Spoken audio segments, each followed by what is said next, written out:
guys, time for a new little quick side project. This is my new 1998 Mercury Tracer. Found it on Craigslist. They were asking $350 for it. Got it for $100. They suspect a skipped timing belt. I think it might be a dropped valve seat, as all these SPI motors seem to do. The 2.0s at least.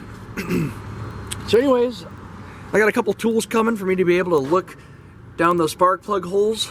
I just did a compression check, and cylinder number 4 does not have any compression. But for $100, if it needs a new head, you know what? That's a pretty good bargain. The car's not bad inside. Automatic, air conditioning, roll-up windows, manual locks. Not a terrible car. So if I can get it back on the road for less than $500, I'm all over it. I got a pink slip in hand and everything, current registration, and the car even has a set of good tires on it. Alright guys, well, this is the Mercury Tracer project. Alright guys, so it's a little bit later in the day. Took about an hour and a half, 2 hours to pull this head off. The pistons all look pretty good, except for cylinder number 4. It got pretty punched on. However, the cylinder wall feels perfect. The oil pan's real easy to pull off on this car. I think I'm going to go ahead and just pull the oil pan off, pull out all 4 pistons, replace the one, make them all weigh the same. I'm going to ring it and hone it while my head's getting built.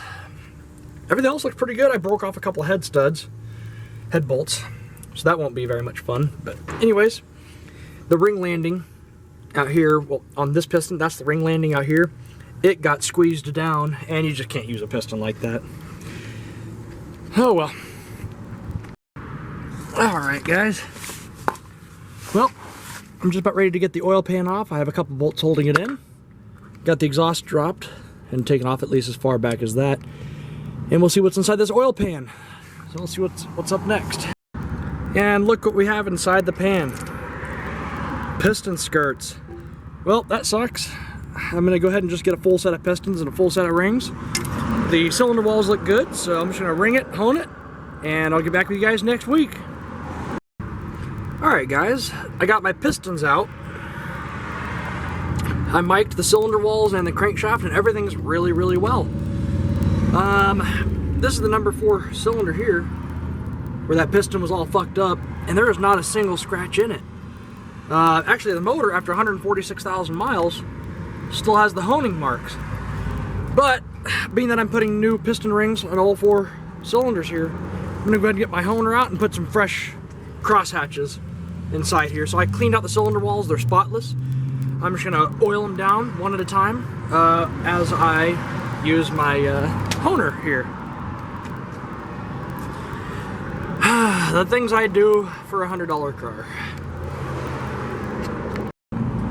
Alright, so here's the cylinder walls, number 1 and number 2, as they are at 146,000 miles.